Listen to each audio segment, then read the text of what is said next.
Assalamualaikum warahmatullahi wabarakatuh. Selamat pagi, siang, sore, malam, dan semuanya. Kami dari kelompok 6 kelas 3S Sistem Informasi UIN Syarif Hidayatullah Jakarta ingin mempresentasikan tugas kecakapan antarpersonal dengan dosen pengampu Ibu Evi Nurmiati. Hari ini, di materi ini, kita akan menjelaskan mengenai keterampilan kerjasama tim. Perkenalkan, saya Gadiza Suri Cantika dengan akhiran NIM 115. Saya Zikri Aziz Abdillah dengan akhir NIM 135. Saya Zaki Abdul Salam dengan akhir NIM 136. Nah, untuk selanjutnya kita akan mulai nih. Di sini ada materi apa aja.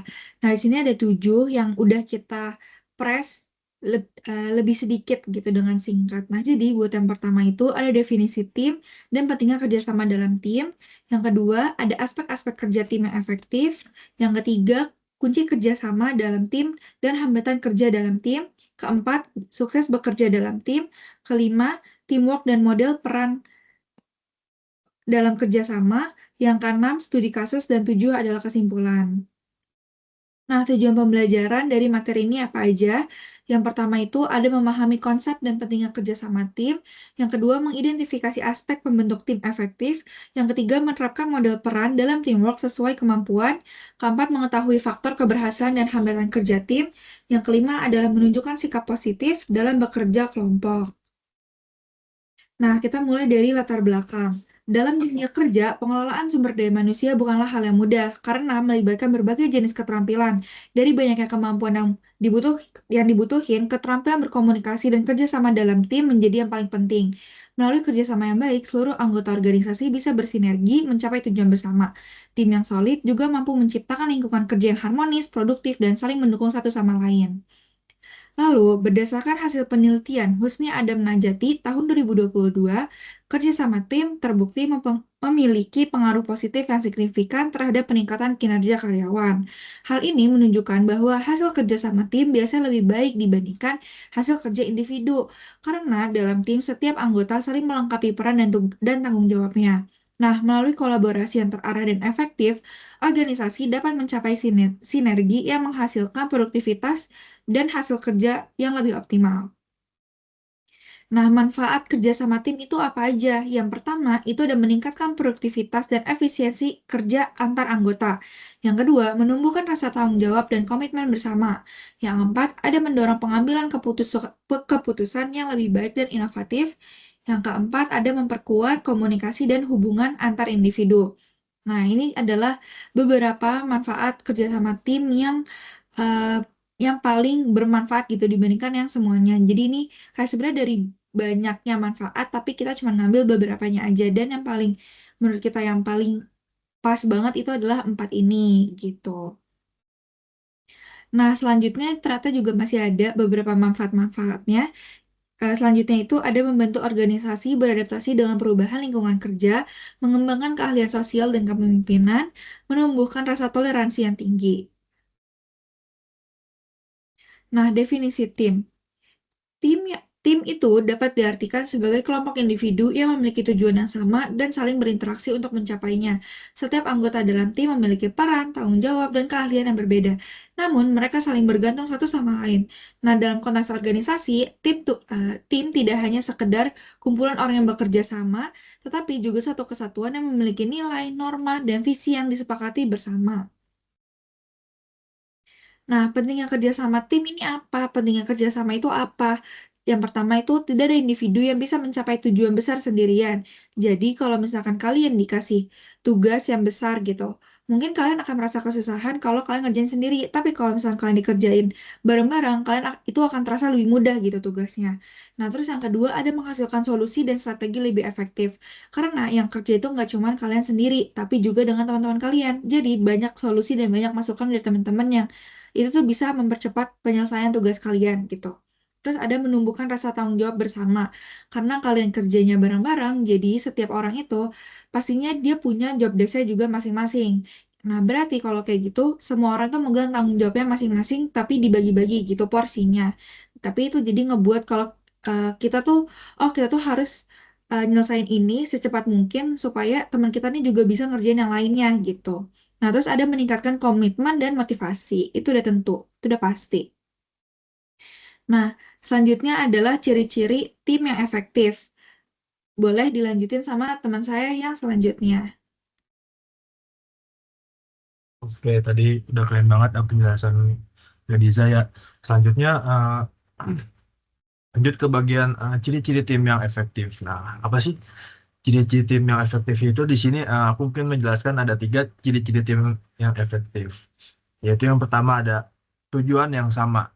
Nah, ini mungkin bisa jadi nomor 1 di dalam sini karena kalau kerja dalam tim itu pasti tujuannya sama, nggak mungkin berbeda dan sama-sama senang susah gitu. Jadi nggak ada yang satu uh, susah, yang satu senang gitu. Jadi harus memiliki tujuan dan sinergi yang sama. Setiap anggota tim memahami arah dan sasaran kerja yang ingin dicapai.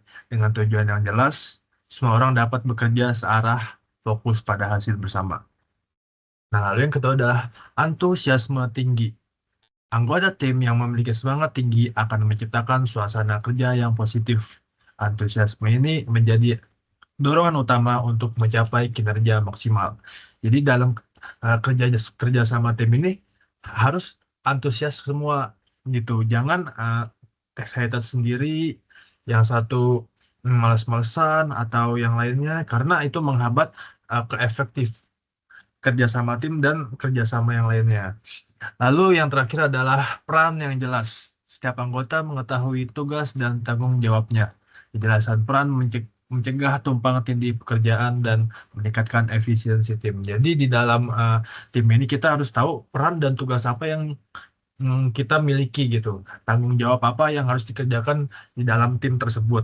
Jangan kita di dalam tim tersebut kita nggak tahu nih peran diri kita itu apa di situ, untuk apa dan untuk siapa gitu. Jadi sangat penting juga peran yang jelas di dalam tim ini. Oke, boleh lanjut. Nah, lalu ada juga nih ciri-ciri tim efektif. Mungkin nggak jauh beda dari yang tadi ya dan saling terintegrasi dan menyambung. Yang pertama adalah komunikasi efektif. Dalam tim yang efektif, informasi disampaikan secara terbuka dan dua arah. Komunikasi yang baik membantu mencegah kesalahpahaman dan mempercepat penyelesaian tugas.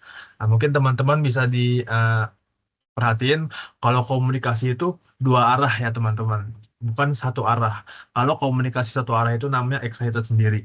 Jadi sangat penting di dalam komunikasi itu komunikasi dua arah. Karena kalau satu arah doang itu namanya bukan komunikasi dan itu adalah kecacatan dalam komunikasi yang menghambat kerjasama tim nanti ke depannya. Lalu yang kedua adalah resolusi konflik. Perbedaan pendapat yang selalu ada, tetapi tim yang baik mampu menyelesaikannya melalui diskusi dan mencari solusi yang saling menguntungkan. Ini hal yang sering terjadi di dalam kerjasama tim atau kerjasama yang melibatkan lebih dari satu orang. Pasti setiap orang itu memiliki pemikiran yang berbeda, pendapat yang berbeda, dan pandangan yang berbeda. Mungkin pendapat si A nih dinilai menurut dia baik, tetapi di pandangan B, pendapat si A itu tidak menarik atau tidak setuju. Maka dari itu harus ada resolusi konflik di antara dua orang tersebut untuk menyelesaikan suatu masalah atau konflik tersebut. Nah, lalu ada share power. Setiap anggota diberi kesempatan untuk mengambil keputusan. Kepemimpinan yang terbuka ini membuat anggota merasa dihargai dan bertanggung jawab. Jadi mungkin kalau di dalam tim itu jangan salah satu ada orang yang terlalu mendominasi. Apa maksudnya mungkin aku bisa jelasin, satu orang ini terlalu aktif gitu sehingga mengambil tugas-tugas orang-orang yang ada di dalam tim tersebut. Memang terlihat nggak salah, tetapi itu kelihatannya nggak beri kesempatan anggota tim yang lain untuk bekerja. Jadi itu tidak baik ya teman-teman. Oke, yang selanjutnya adalah keahlian beragam. Tim efektif terdiri dari anggota dengan latar belakang dan kemampuan yang berbeda. Keberagaman ini menjadi kekuatan karena setiap orang dapat saling melengkapi. Oke, ini jadi ciri-ciri tim yang efektif adalah memiliki anggota tim yang memiliki kemampuan yang berbeda-beda. Jadi mungkin bisa dibilang dalam satu tim itu ada orang yang heterogen. Apa maksudnya? Jadi nggak orang itu mempunyai satu kemampuan yang sama di dalam satu tim karena uh, kerja sama tim itu gimana ya, fleksibel gitu. Kadang berubah-ubah. Jadi kalau satu orang yang ngerti satu hal juga agak bingung seperti itu. Oke, boleh dilanjut.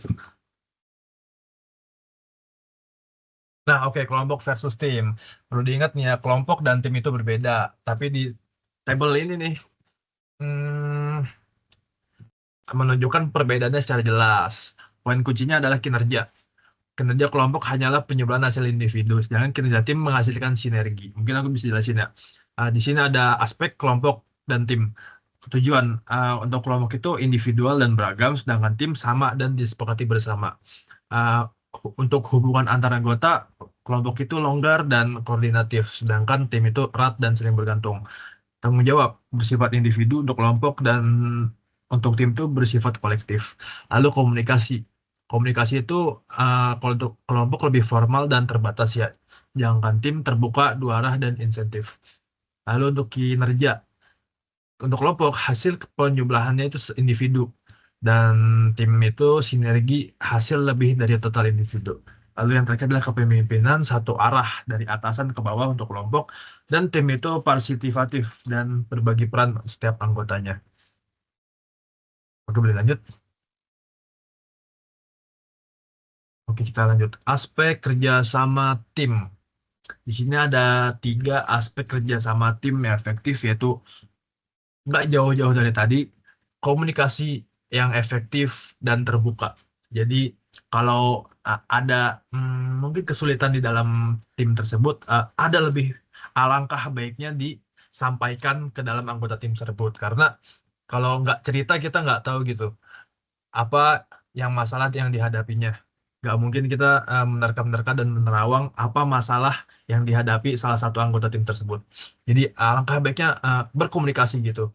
Yang disebutkan tadi, dua arah antara anggota tim dan satu anggota tim lainnya agar mencapai komunikasi yang efektif. Lalu adalah kepercayaan dan saling menghargai antara anggota. Tadi udah disebutin ya, jangan terlalu mendominasi di dalam sebuah tim karena jatuhnya itu kayak nggak menghargai salah satu anggota tim lainnya yang ikut di dalam tim tersebut juga.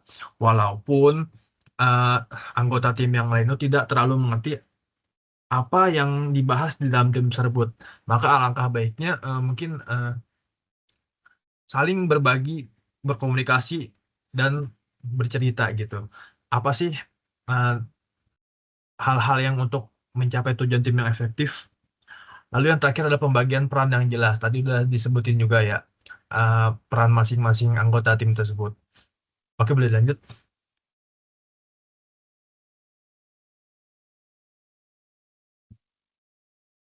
Oke, aspek kerjasama tim ada lagi ya.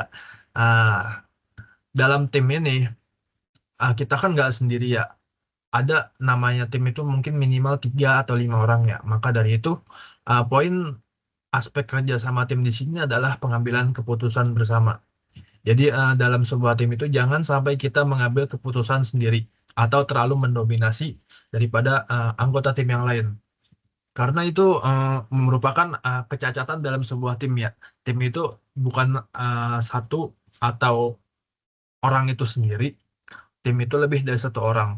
Kalau tidak bisa mengambil menengahi untuk mengambil keputusan bersama, keluar saja, jangan menjadi tim, melainkan kerja sendiri saja. Lalu kepemimpinan yang kolaboratif dan adaptif. Jadi penting juga nih di dalam sebuah tim itu bisa mengkolaborasikan antar anggota dan mendelegasi antar anggota untuk menghindari apa kesalahpahaman tadi yang disebutin tadi nih. Karena kita nggak pernah tahu apa sih isi kepala orang-orang di dalam tim tersebut. Mungkin ada yang nggak suka, ada yang suka, ada yang setuju dan tidak setuju, ada yang pro dan kontra. Jadi perlu banget nih ada kepemimpinan di dalam tim yang kolaboratif dan juga adaptif. Oke, boleh dilanjut.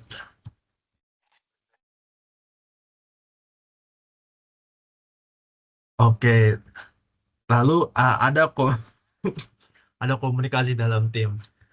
Komunikasi merupakan penggerak utama dalam kinerja sebuah tim.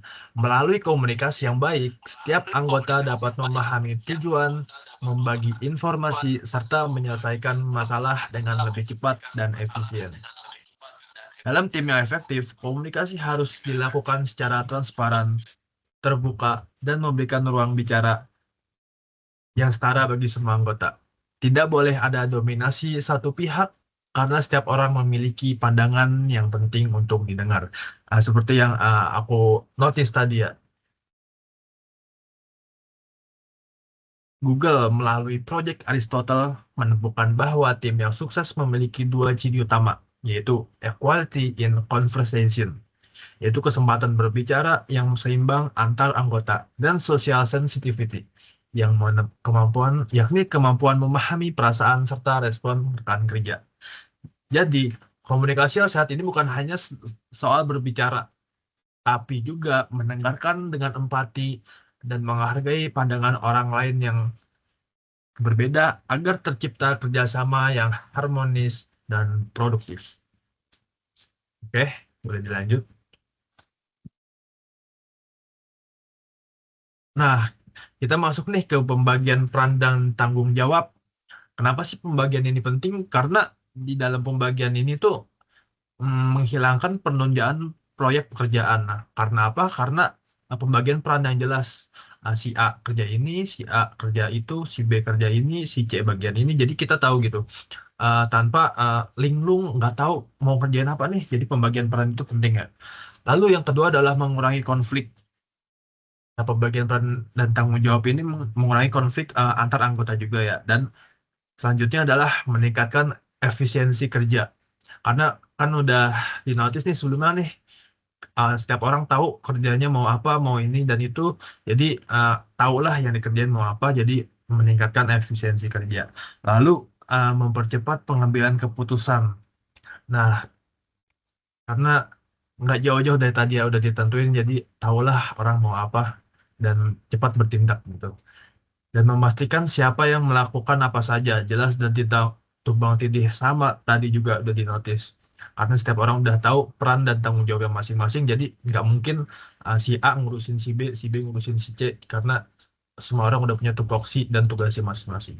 Nah, di sini ada uh, rasi atau empat tingkat keterlibatan. Yang pertama R, responsible, pelaksana tugas sampai selesai. Lalu A, accountable, pemilik keputusan, satu orang bertanggung jawab sampai akhir. C, consult, pemberi masukan pendapat sebelum keputusan dibuat. Lalu yang terakhir I, inform, pihak yang perlu diberi informasi tidak terlihat langsung. Oke, boleh lanjut.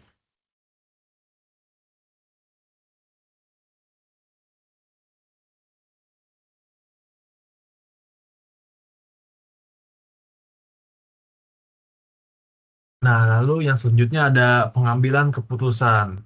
Di sini ada teknik pengambilan keputusan, yaitu SWOT, menilai keputusan melalui kekuatan dan kelemahan. Lalu decision matrix, membandingkan alternatif secara objektif.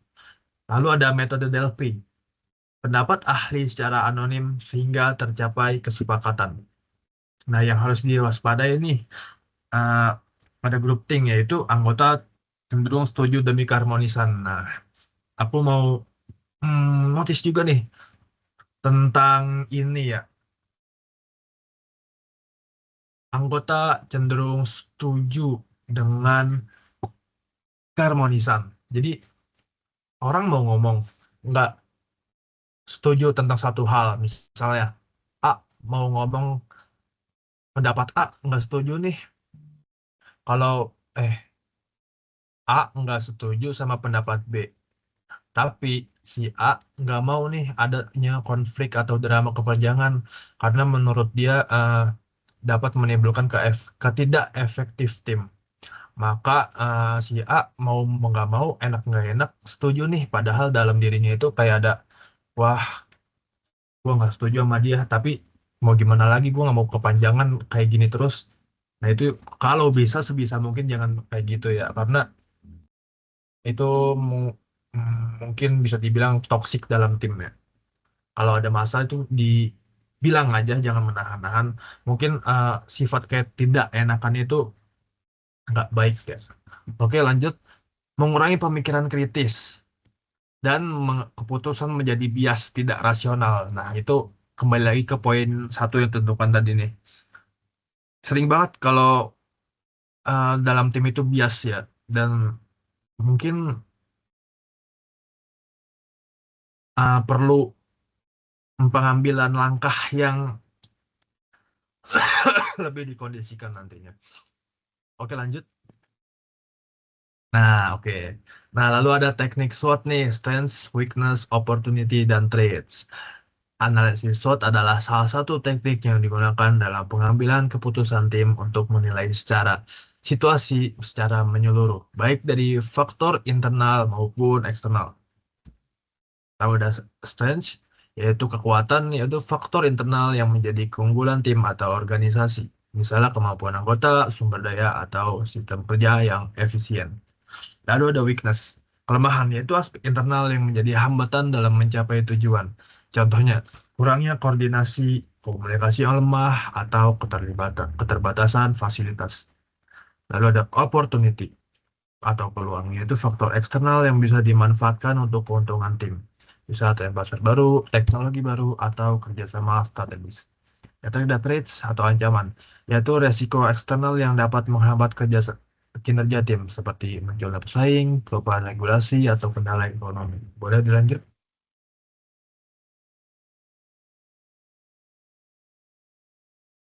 Nah, lalu ada kepemimpinan dalam tim. Kepemimpinan dalam tim sangat penting untuk menjaga arah dan semangat kerja anggota. Seorang pemimpin harus adaptif, artinya mampu menyesuaikan gaya kepemimpinan dengan kondisi tim dan situasi yang dihadapi. Dalam tim yang efektif, kepemimpinan tidak hanya terpusat pada satu orang, tetapi bisa dibagi melalui konsep shared leadership, yaitu pembagian peran memimpin sesuai keahlian masing-masing anggota. Oke, untuk selanjutnya akan dilanjutkan oleh teman saya, Zikri. Waktu dan tempat dipersilakan. Oke, sekarang kita masuk ke materi selanjutnya, yaitu konsep dari teamwork. Nah, kita tuh selalu bertanya-tanya, apa sih itu teamwork gitu kan ya? Nah, jadi kalau misalkan ada kata teamwork, itu tuh sebuah sinergi antara anggota tim untuk mencapai tujuan bersama. Nah, di dalam teamwork itu sendiri, itu ada setiap individu yang tidak hanya dia bekerja berdampingan, tetapi benar-benar berkolaborasi, saling mendukung, berbagi ide, dan membantu satu sama lain. Jadi kalau misalkan ada teamwork, dia tuh nggak fokus diri sendiri gitu. Kayak misalkan, gue ngerjain sebuah tugas ya udah, gue fokus, gue selesai sendiri, ini ide gue, ini inovasi gue, kreativitas gue. Enggak, sebenarnya dia harus bertransformasi satu sama lain.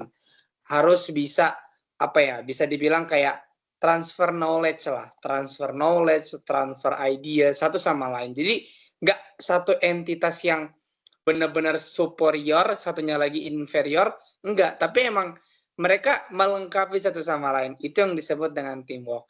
Nah, kolaborasi yang baik juga itu menghasilkan kinerja yang jauh lebih besar daripada kontribusi individu.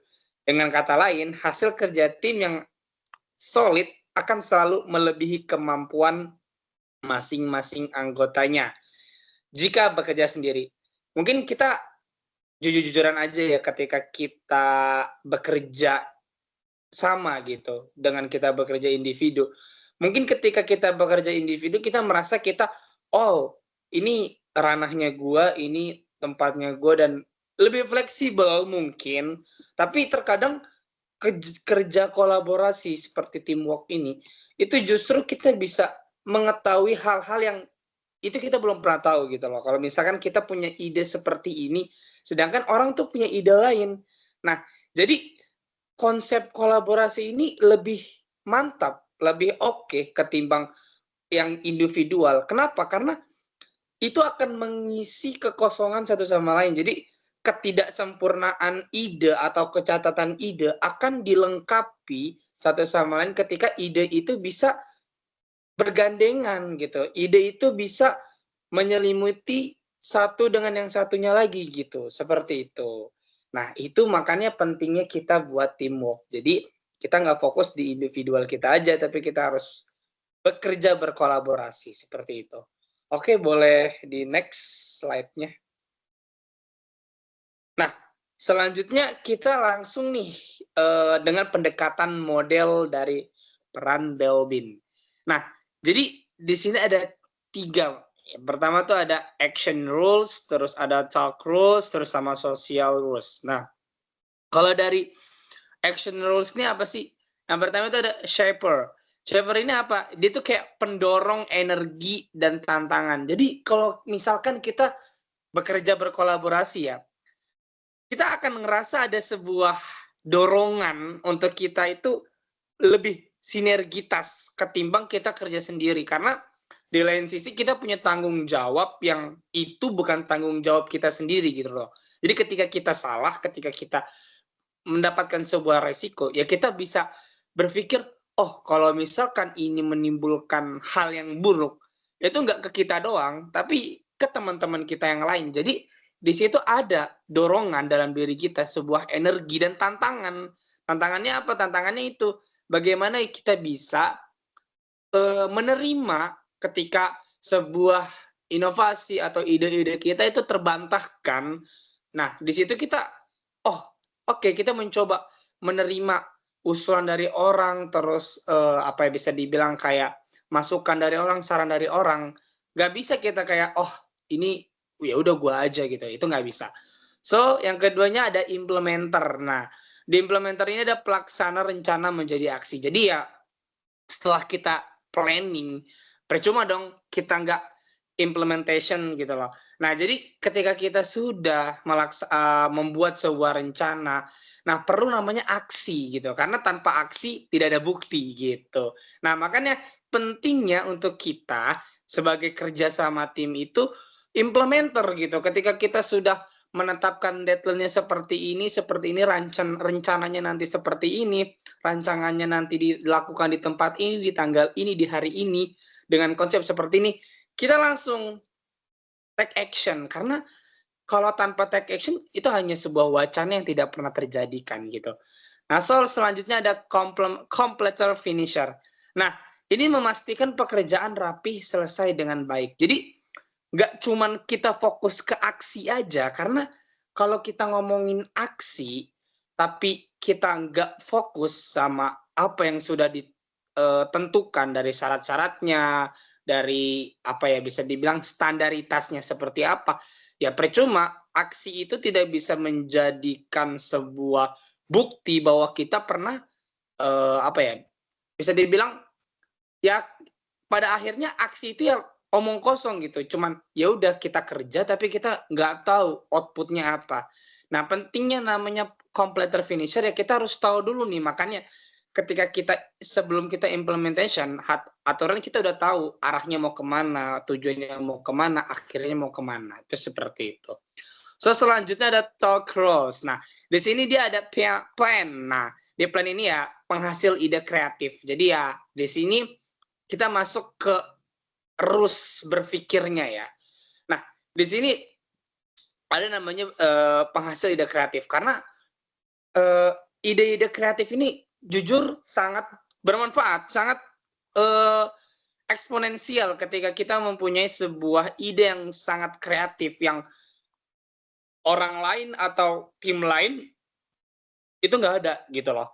Nah, jadi penting untuk kita penghasil ide kreatif seperti itu. So, selanjutnya ada monitor evaluator. Nah, ketika kita sudah punya ide kreatif, kita harus tahu dong di mana letak penilaiannya bahwa ide tersebut bisa dikatakan kreatif. Maka dari itu, ada namanya penilaian objektif dan kritis gitu. Kalau misalnya kita punya ide-ide seperti ini, dan seperti ini, tapi kita nggak tahu cara menentukan atau menetapkan bahwa ide tersebut memang berguna, ide tersebut bisa dibilang cukup kreatif, kalau kita nggak punya standarnya, kita nggak punya penilaian secara objektif. Jadi bukan penilaian asumsi, benar-benar penilaian di atas kertas seperti itu. Terus selanjutnya ada spesialis. Nah, di spesialis ini ada ahli dengan pengetahuan khusus. Nah, ini bisa dibilang ya sangat spesifik banget karena ketika kita mau ngebahas tentang spesialis ya berarti orang-orang yang ahli di bidang tersebut gitu. Orang-orang yang mempunyai kompetensi di bidang-bidang khusus, bisa dibilang meritokrasi. Jadi orang-orang itu dipilih ketika dia sudah mencapai titik puncak kompetensinya gitu. Jadi nggak dilihat dari seberapa apanya, tapi kita melihat dari seberapa tingginya skill yang dia punya dan kemampuan yang dia punya, seperti itu. So, selanjutnya ada social rules. Nah, di sini ada pertama ada koordinator. Nah, pemimpin yang mengarahkan tim. Jadi, pentingnya lead. Jadi, kita nggak cuman, tadi kan kita udah ngebahas actionnya gimana, so talk-nya gimana. Sekarang kita ngebahas sosialnya gitu. Jadi, kalau misalkan kita ngomong action, udah gitu kan. So, cara berpikirnya udah.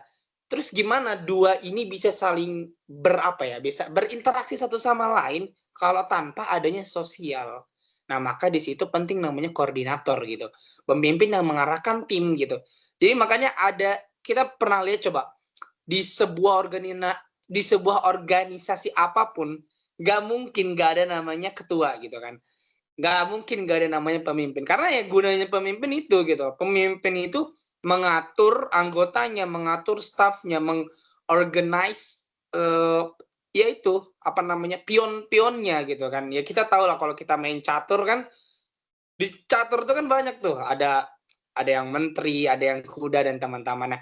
Nah, ya itu gunanya gitu loh. Gunanya pemimpinnya itu mengatur anak-anaknya, mengatur staff-staffnya biar mereka bisa kerja sama satu sama lain. Nah, terus ada team worker. Nah, ini sebenarnya tadi udah jelasin juga ya, teamwork. Nah, itu pendukung hubungan dan keharmonisan tim. Nah, makanya kita penting kenapa tadi udah disampaikan kolaborasi itu penting karena di kolaborasi itu kita bisa menyemangatkan satu sama lain. Jadi ketika kita punya pressure yang begitu gede, kita bisa coba tanya usulan dari teman kita, oh ini gimana ya kalau misalkan kayak begini, kayaknya susah deh. Ya kita nggak harus itu semua harus kita bebankan ke diri kita. Kita bisa tanya ke teman kita yang punya usulan lebih baik. Itu pentingnya. So selanjutnya ada research investigator. Nah ini pencari peluang dan informasi eksternal. Jadi penting juga nih ketika kita sudah melakukan dua hal sebelumnya. Nah, pencari peluang juga tahu. Nah, karena kita melihat sebuah keberhasilan tapi kita nggak tahu titik peluangnya di mana ya percuma. Kita bisa ngeliat, oh ini kayaknya informasinya bagus nih, beritanya bagus nih, atau bisa dibilang sentimennya bagus nih. Nah, di situ letak pentingnya research investigator karena kita nggak tahu di titik manakah ketika kita dapat keberhasilan dalam bekerja sama atau tim. Oke, boleh next slide.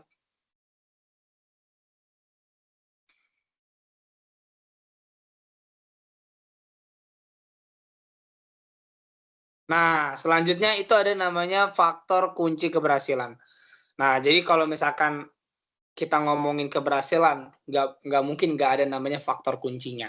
Nah, di sini keberhasilan sebuah tim tidak akan terjadi secara kebetulan, tetapi bergantung pada beberapa faktor penting yang saling berkaitan. Jadi, ketika sebuah keberhasilan itu terjadi, perlu namanya faktor-faktor atau bisa dibilang kayak hal-hal yang mendukung lah sebuah keberhasilan itu ada.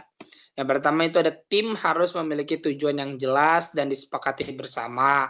So selanjutnya ada peran dan tanggung jawab yang terdefinisi dengan baik. Terus ada keandalan dan saling percaya antara anggota, komunikasi terbuka dan akuntabilitas. Yang terakhir komitmen bersama. Oke, next.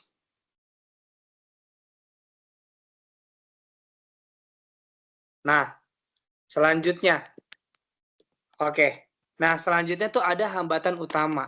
Yang pertama, di hambatan ini kita ada 5 ya, bisa lihat ya. Yang pertama absence of trust. Jadi tidak saling percaya. Jadi ketika kita mau berhasil, kita mau mencapai titik keberhasilan, hambatan-hambatan ini tuh ada tuh banyak lah. Nah, yang pertama itu ada absence of trust. Jadi ketika kita tidak saling percaya, misalnya kita, oh gue kasih amanah ke dia, tapi kita terkadang nggak percaya gitu sama orangnya, oh kayaknya orangnya nggak ini. Nah, mungkin itu yang sering terjadi ya. Nah, terus yang kedua itu ada fear of conflict. Nah, takut perbedaan pendapat. Sebenarnya kalau misalkan ditanya, kita tuh selalu takut perbedaan pendapat. Sebenarnya itu salah. Sebuah mindset yang menurut saya sendiri itu nggak benar gitu. Karena bagaimana bisa kita bisa mempunyai cara berpikir yang sama? Karena framework orang berbeda gitu kan. Cara orang berpikir tuh berbeda. Logika dasarnya sama, tapi cara dia untuk sampai di titik punya berpikir seperti itu akan berbeda arahnya gitu kan. Nah, sebenarnya bukan kita harus takut perbedaan. Sebenarnya bukan itu, tapi bagaimana kita bisa menerima atau bisa dibilang kayak terbuka untuk perbedaan pendapat gitu. Karena kalau kita cuma maunya satu pendapat, ya bukan manusia gitu kan. Jadinya homogen, nggak heterogen. Kalau misalkan kayak gitu kan, bagaimana bisa muncul pemikiran-pemikiran baru tanpa ada pemikiran-pemikiran yang destruktif. Nah, terus the next-nya ada lack of commitment. Tidak ada komitmen kuat.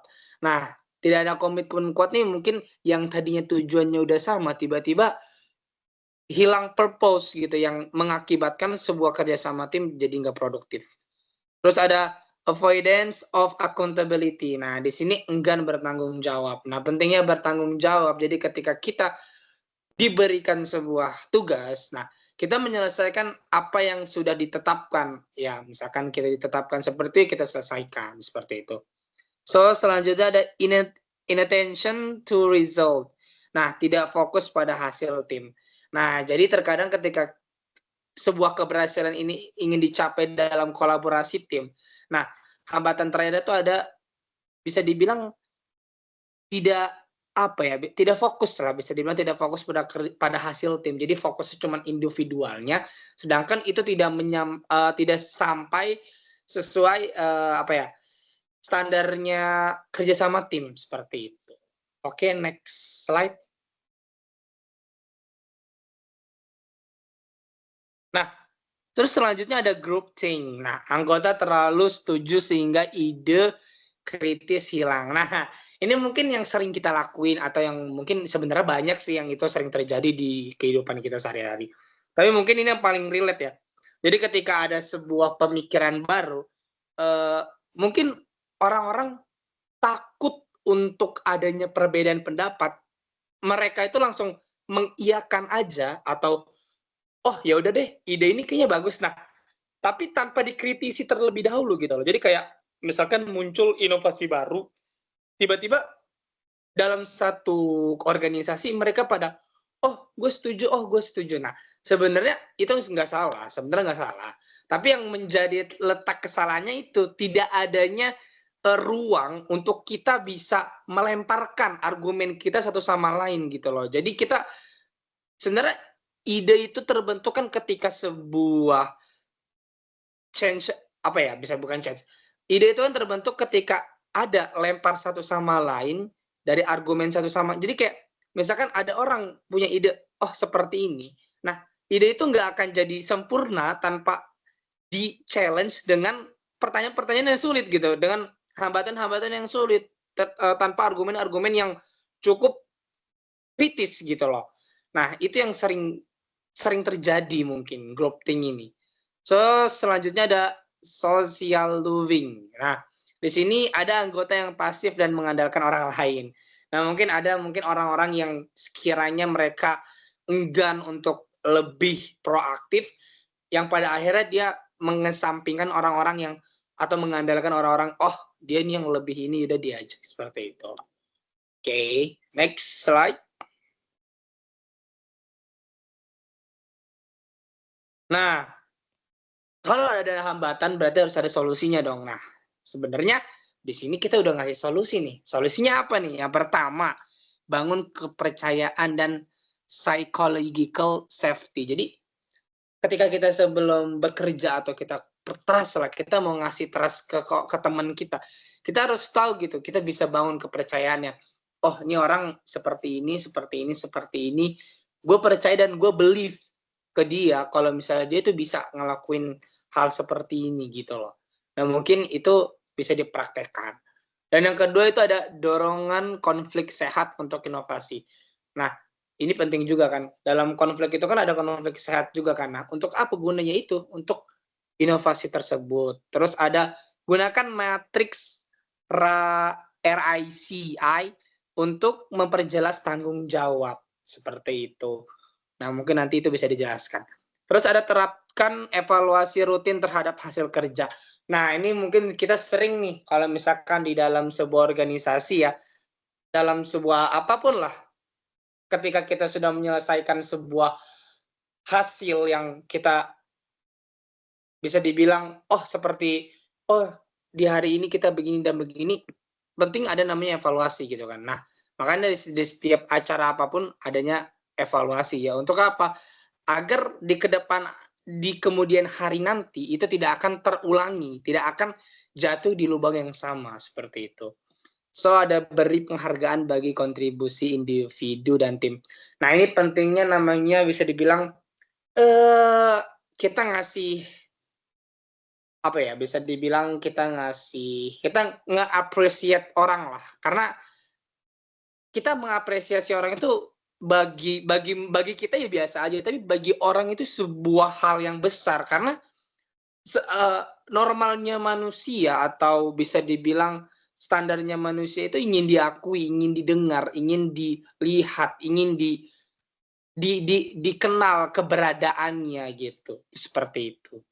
So, selanjutnya bangun budaya saling menghargai dan kolaboratif. Nah, pentingnya nih kita menghargai satu sama lain. Jadi kita tidak melihat orang dari segi apapun, melainkan kita melihat dari seberapa penting atau bukan seberapa penting ya.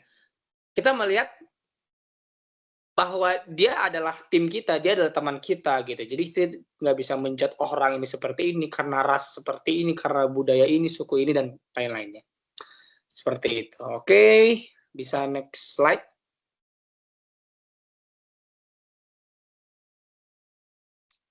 Nah, di sini ada studi kasus dari PT Cipta Kreasi.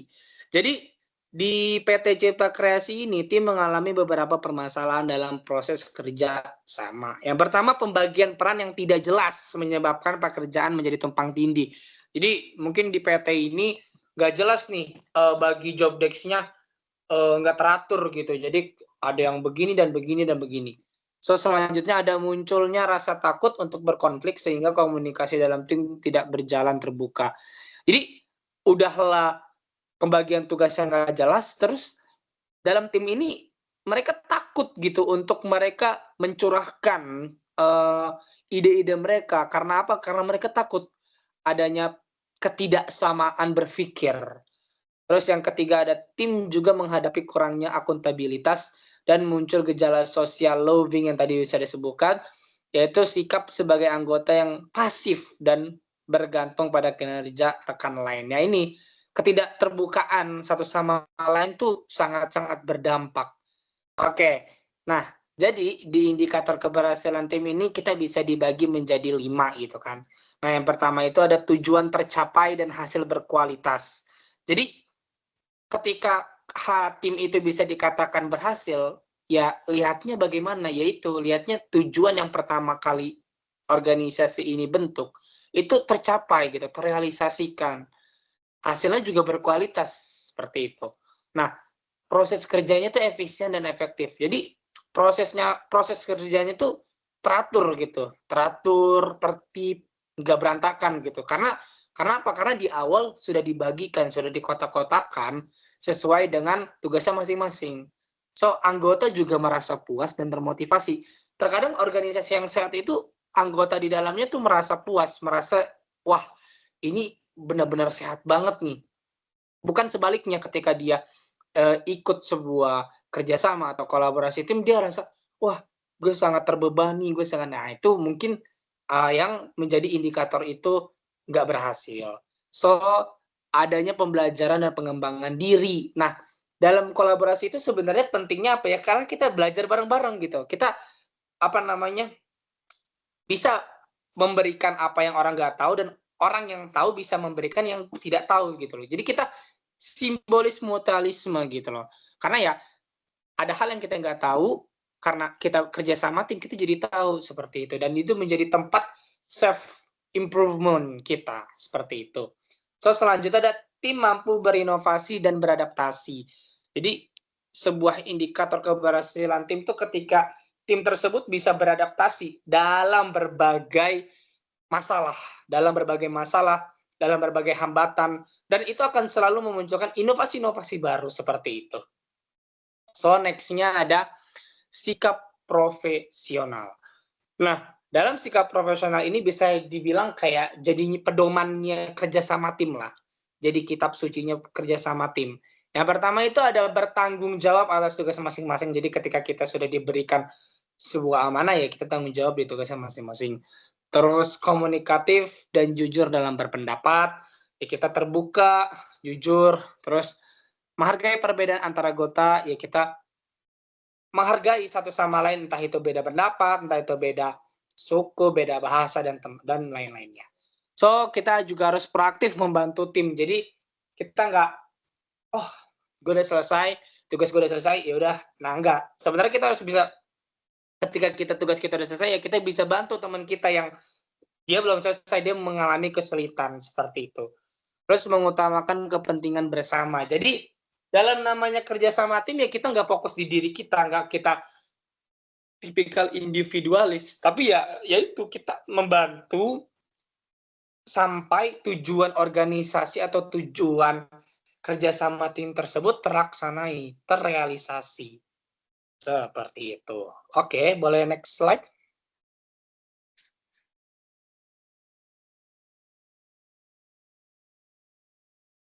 Nah, contoh praktek sukses, yaitu ada namanya Agile atau Scrum. Nah, tim Scrum terdiri dari beberapa peran yang jelas, product owner, terus ada Scrum Master, development team, yang bekerja dalam siklus pendek yang disebut sprint. Keberhasilan mereka didasarkan pada prinsip-prinsip kerjasama tim yang efektif, tujuan yang jelas, peran dan tanggung jawab yang jelas, komunikasi efektif, akuntabilitas kolektif, dan adaptabilitas, seperti itu. So, next-nya boleh.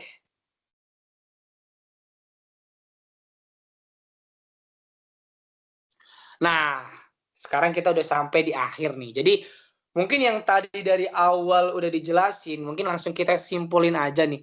Kalau misalkan dari pembahasan itu udah dijelasin bahwa tujuan organisasi akan sulit tercapai meskipun memiliki sumber daya yang memadai gitu. Jadi sebuah tim yang efektif dibangun atas dasar kepercayaan, komunikasi yang terbuka, serta kesamaan tujuan.